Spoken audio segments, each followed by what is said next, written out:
Welcome back to Michael's Kitchen. We've seen the comments. You guys are saying all we do is beef and steaks. Not true. Little twist. We're gonna do some Tuscan chicken today. Backstory: I do a lot of traveling for work, and I enjoy a lot of food outside of work or when I'm out and about. And I always enjoy recipes. And I say, well, I know my wife Mialca, she'll enjoy it when I go back home. So I like to try these things out when I go back home, and I make a little twist, and that's what we have today. So, gonna do the Hasselback potatoes, which you guys saw on a picture if you follow me, follow us on Instagram or Facebook. But making Hasselback potatoes, and the important part here is to get the biggest potato you can get. And then of course I got some bone-in chicken. I rarely like chicken on the bone. I just don't like chicken on the bone. I prefer like chicken parmesan or chicken strips. But I had this Tuscan chicken and I said, okay, I'll try it. So before I start getting the potatoes ready for the Hasselback potatoes, I'm gonna get my drizzle ready, and you'll see what I mean later. It's just 2 tablespoons of unsalted butter. There's enough salt later on. And then I'll put 2 crushed garlic cloves in that, and I'll crush that in a second. And I've already seasoned my chicken. I've got some adobo, which we use a lot in this house. I've got Montreal chicken. I always use Montreal chicken for my porks and my chicken.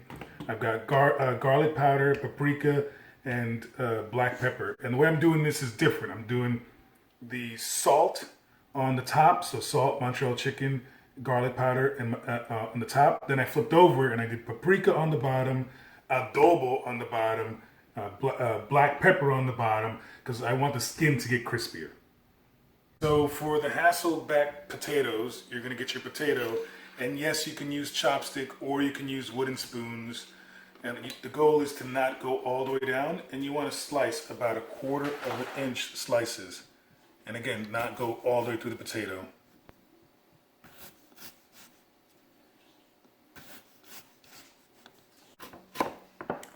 That's why you have the toothpicks there, or the chopsticks, so that they don't go all the way through. You don't want to go all the way through the potato. And now that potato has been sliced. Perfect. So I've sliced both potatoes, and I've placed them on a baking sheet with parchment paper. All the cheese that comes out, I don't want it to burn, and the parchment paper prevents that from happening. And then I have like a little cheesy crust. Then I'm gonna take the butter and garlic and olive oil mix, and I'm gonna spread over each potato.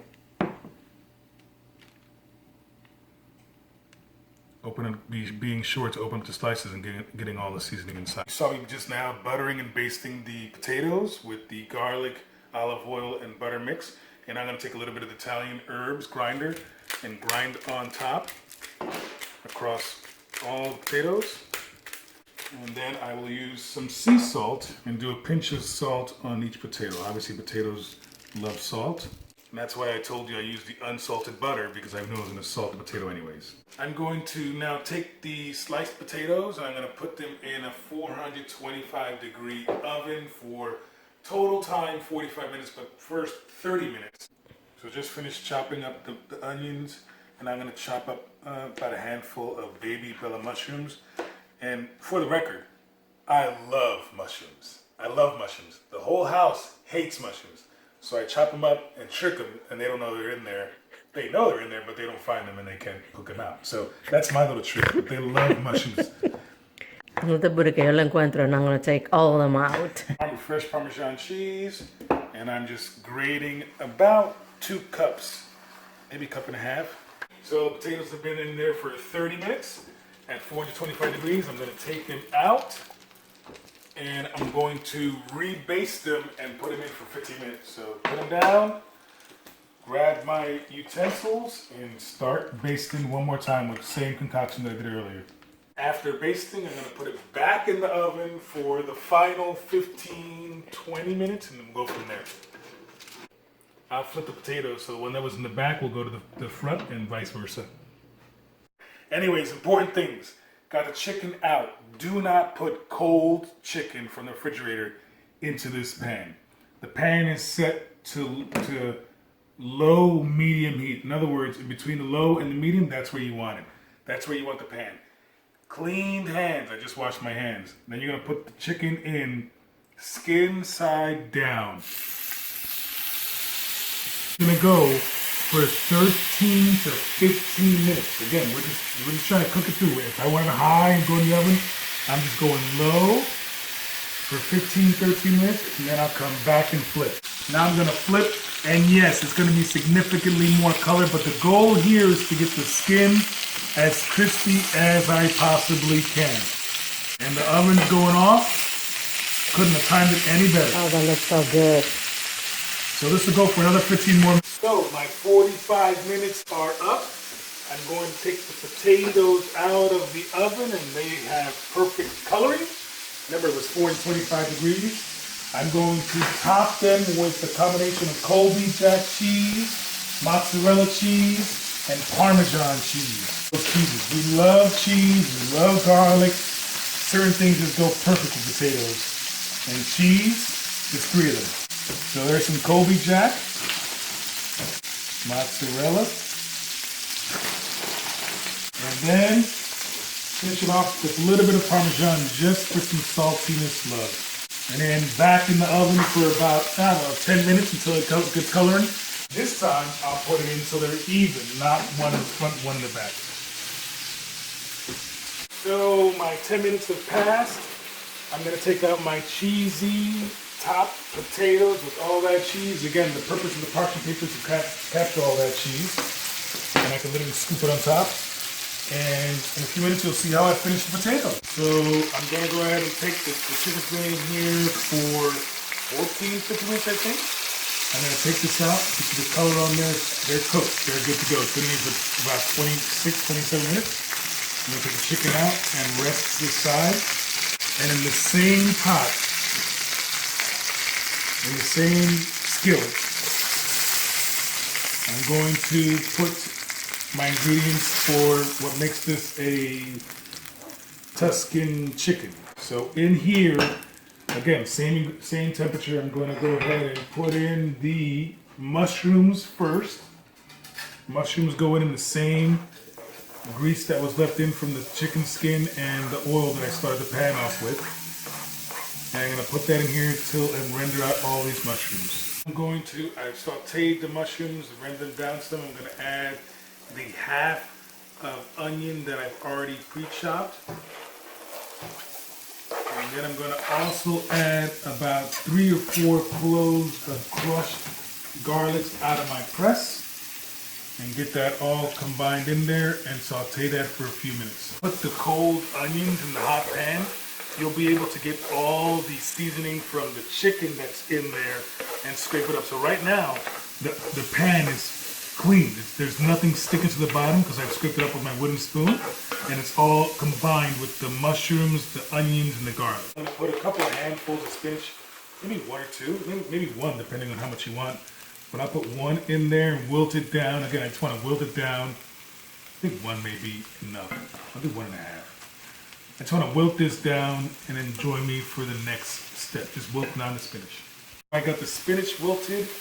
I'm going to go ahead and add half a can of chopped tomatoes in here.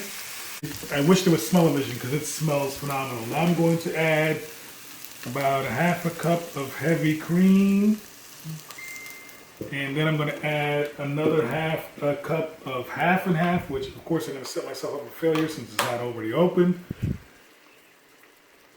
And then I'm going to bring that up to a boil. So I got the cream bubbling. I mean, it just smells amazing and the color's freaking phenomenal. I'm going to go ahead and add about maybe 1 cup of freshly grated Parmesan cheese. And I'm going to stir that in. And that will help thicken it up, of course. And once it's stirred in, I will reduce the temperature again to about low. And then I'll add the chicken back in here and all accumulated juices if there are any. So the chicken goes back. The chicken goes back. And I use chicken thighs in there. All accumulated juices right back in there. But you want to make sure you taste the cream Oh, that sauce looks delicious. to make sure it's good. Because if it's not, now's the time to add some salt and pepper. And then, of course, you want to test. And that is pure perfection. So I'm going to take the potatoes off. This is the importance of the parchment paper. See how the cheese just comes completely off? And I'm going to take the potato completely off and tear it away. It's okay for the other piece to come. And then I'm going to take the other potato and take that one away. And then I'm going to put sour cream. Oops. Sour cream on top. Again, a little loaded. Be perfect right now would be some bacon, but I already got enough meat over there. And then, of course, some chives or scallions. And that's good to go. So the chicken has been simmering inside its sauce for a few minutes. I'm going to go ahead and take the chicken out.